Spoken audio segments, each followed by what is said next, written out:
एक बच्चा था, वो अपनी मम्मी से पूछता है, मम्मी आपकी शादी हो गई? किसके साथ हुई? मम्मी होता है पापा के साथ। फिर पापा के पास गया, पापा आपकी शादी हो गई? बोले किसके साथ हुई? मम्मी के साथ।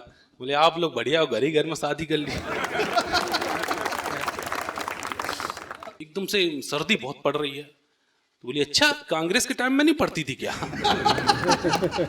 ऐसे ही राहुल गांधी पहुंचे किसानों के बीच में। राहुल गांधी ने पूछा किसानों से, ये किस चीज की फसल है, किस चीज के पौधे हैं? तो किसानों ने बताया साहब ये कपास के पौधे हैं, इनसे कपड़े बनते हैं। तो बोले अच्छा इसमें पजामे वाला पौधा कौन सा है? तो कई बार ऐसी स्थितियां पैदा होती है। तो ऐसे ही शानदार पंडित कवि को आपके बीच आमंत्रित कर रहा हूं, जो बहुत हंसाता है। और खास बात यह वो इन सब में भी से नहीं, वो त्रिपाठी है। तो जोरदार ताले हो जाकर अपनी इसको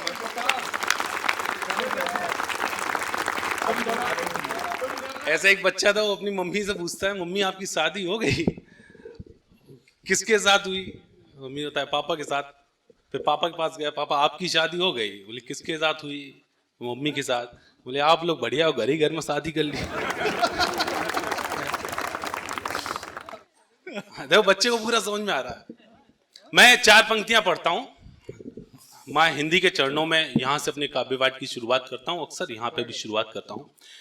जो ईश्वर से मिला हमको वही वरदान है हिंदी।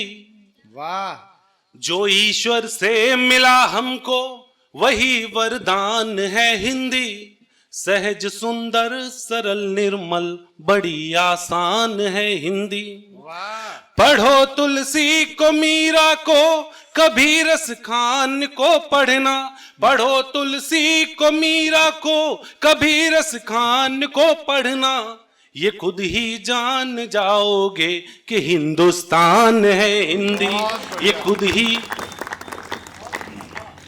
अच्छा कई लोग होते हैं अपनी इंग्लिश थोड़ी झाड़ते हैं, है ना। एक बार ऐसे ही मुझसे एक ने पूछा इंग्लिश में, मतलब इंग्लिश आती है? तो मैंने भी एकदम से कॉन्फिडेंस में कह दिया यस। बोले कितनी? मैंने बस कितनी। मेरी इंग्लिश उतनी ही अच्छी है जितनी सोनिया गांधी की हिंदी। और किसानों की बात कर रहे थे, कह रहे थे एक मंत्री जी पहुंचे, ऐसे ही राहुल गांधी पहुंचे किसानों के बीच में। राहुल गांधी ने पूछा किसानों से, ये किस चीज की फसल है, किस चीज के पौधे हैं? तो किसानों ने बताया साहब ये कपास के पौधे हैं, इनसे कपड़े बनते हैं। तो बोले अच्छा इसमें पजामे वाला पौधा कौन सा है? तो कई बार ऐसी स्थितियां पैदा होती है। और मैं तो देखो राजनीति से अधिकतर पढ़ता हूं। जैसे भैया ने बताया एक प्रोग्राम है जो टीवी का, वो लपेटे में नेताजी, तो उसमें नेता ही आते हैं अधिकतर। मैं नेताओं के ही लपेटने का या खिंचाई करने की कोशिश करता हूं। देश में चुनाव चल रहे हैं, इससे बढ़िया कोई मौका हो ही नहीं सकता हाथ से व्यंग निकालने का। सबसे ज्यादा, अब छोड़ो ज्यादा कुछ कहता ही नहीं, देश में इस समय भक्तों और चमचों की लाइन लगी हुई है। कुछ लोग इस तरीके से भक्ति में डूबे हुए हैं। एक ट्रेन में एक लड़की जा रही थी, गजब की भक्त मोदी जी की। तो ऐसे ही किसी ने बोल दिया आजकल यार एकदम से सर्दी बहुत पड़ रही है। तो बोली अच्छा कांग्रेस के टाइम में नहीं पड़ती थी क्या? मतलब हर बात में भक्ति। वो तो शांत तब हुई जब एक दादी बैठी थी, वो बोली जा बेटी मैं तुझे आशीर्वाद देती हूँ, तुझे भी मोदी जैसा पति मिले। उसके बाद भक्ति रुक गई। ऐसे ही एक भाजपा का प्रोग्राम भी चल रहा था, उसमें क्या हुआ, जोश आ गया एकदम से, बोलते बोलते वक्ता को बोले हम मोदी जी का अनुसरण करेंगे। तो लोग बोले बिल्कुल करेंगे बिल्कुल करेंगे। तो सब एकदम से हाथ उठा के जिंदाबाद चल रहा था। एक लेडीज बैठी थी, वो थोड़ा सा मतलब शांत सी थी। फिर उन्होंने कहा हम मोदी के पद चिन्हों पे चलेंगे। सब बोले बिल्कुल चलेंगे बिल्कुल चलेंगे। अच्छा जैसे जैसे नारे बढ़ते जाए, उस लेडीज के, उस औरत के चेहरे की भावभंगिमाएं उदास होती जा रही। फिर उसने कहा कि जैसे जैसे मोदी जी ने किया वैसे वैसे हम भी करेंगे। सब बोले बिल्कुल करेंगे। इस बार उस औरत की सीमाएं टूट गई। वो एकदम बोली भैया एक मिनट बात सुनो मेरी। बोले क्या हुआ? बोले इनके प्रधानमंत्री छोड़ो, प्रधान बनने की तो हैसियत नहीं है, मोदी का अनुसरण करेंगे। अभी नई नई शादी हुई है, बस इससे ज्यादा कुछ नहीं कर सकते कि हमें छोड़ के बैठ जाएंगे। और तो कुछ कर नहीं पाएंगे। मोबाइल से एक क्षण सुनाता हूं आपको, सुनिए। मैं धीरे धीरे बातचीत करता जाऊंगा सब तरीके की, लोगों को कुछ देर में भी समझ में आती है। एक मुझे किस्सा याद आता है। एक डॉक्टर साहब के पास एक आदमी गया, तो उसने बोला साहब ये टांग नीली पड़ रही है। तो डॉक्टर साहब बोले ओ हो हसन मियां, जहर फैल रहा है, ये टांग काटनी पड़ेगी। उन्होंने टांग काट दी, प्लास्टिक की लगा दी। दूसरे दिन फिर पहुंचे, बोले साहब ये दूसरी वाली भी नीली पड़ रही है।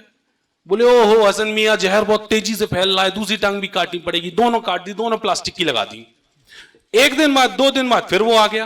बोले साहब ये प्लास्टिक वाली भी नीली पड़ रही है। बोले ओहो हसन साहब, अब आया मर्ज पकड़ में, आपकी लुंगी रंग छोड़ रही है। और बेचारे की एक बहुत बड़ी समस्या है मोबाइल से रिलेटेड। आप घंटे भर से मोबाइल, हर कोई देखता रहता है मोबाइल, और अगर कोई पूछता है बड़ा बुजुर्ग कि क्या देखते हो, तो वो बस यही कहता है कुछ नहीं।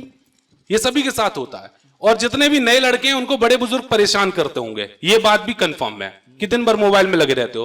तो उनके लिए एक उपाय है, बड़े बुजुर्गों आपको वो नहीं डांटेंगे, लड़कों के लिए है उपाय, वो सुनिए। कि मेरे पापा दिन भर डांटते ही रहते थे कि साहबजादे पूरा दिन फोन में खपाते हैं, और हम तो बटन वाले फोन को भी दिन भर कभी कभी 2-2 दिन हाथ ना लगाते हैं। तो मैंने किया काम ऐसा कि अब शांत रहते हैं। उपाय सुनना, मैंने किया काम ऐसा कि अब शांत रहते हैं, पापा अब नहीं मुझ पर चिल्लाते हैं। एक एंड्रॉइड ला के पापा को भी दे दिया है, वो भी अब दिन भर फोन ही चलाते हैं।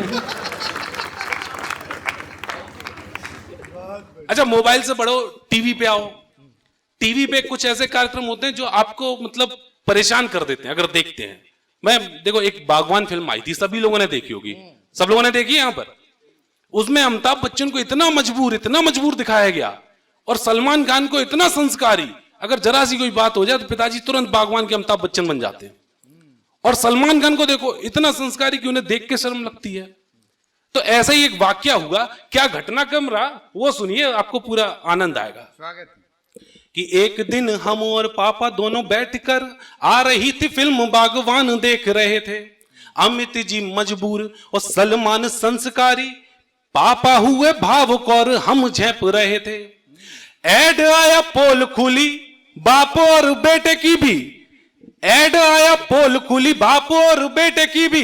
आदर्शों के नाम पर सिर्फ फेंक रहे थे, आदर्शों के नाम पर सिर्फ फेंक रहे थे। सलमान राशि का गुटखा लेके नाच रहे, और अमित जी कमला पसंद बेच रहे थे। और हमारे यूपी की तो खासियत है कि आदमी राशि के चक्कर में पद्मश्री ठुकरा दे। ये हमारे यूपी में संभव है। मैं धीरे धीरे अच्छा चलो मैं राजनीति पे फिर से सुनाता हूं। और एक छंद जो मनोज भैया को बहुत पसंद आया था, अपने इटावा में राजनीति का एक कल्चर है, उस कल्चर में क्या फेमस है, हमारे चाचा जी। हर कोई ये दिखाना चाहता है, चाहे उसने चाचा को देखा हो या ना देखा हो, लेकिन हर कोई ये दिखाना चाहता है कि हम ही चाचा जी के सगे भतीजे हैं। ऐसे ही 2 लोग जब आपस में मिले तो क्या स्थिति बनी वो सुनना, और तालियां आपकी भरपूर चाहिए मुझे इस पर। सुनना कि 3 लड़कों को जब पुलिस ने रोका, तब एक बोला आज तेरी आफत ही आई है। चाचा जी का हूं सगा भतीजा, जानता नहीं क्या, बाइक भी ये खुद चाचा ने ही दिलवाई है। चाचा को जबकि देखा नहीं उसने, बाइक भी ये खुद चाचा ने ही दिलवाई है। तो पुलिस वाला बोला चल साइड में लगा ले बाइक, जानता हूं तूने सारी बातें ये बनाई हैं, जानता हूं तूने सारी बातें ये बनाई हैं। तेरे जैसा ही भतीजा चाचा जी का मैं भी तो हूं, मेरी नौकरी भी चाचा ने ही लगवाई है।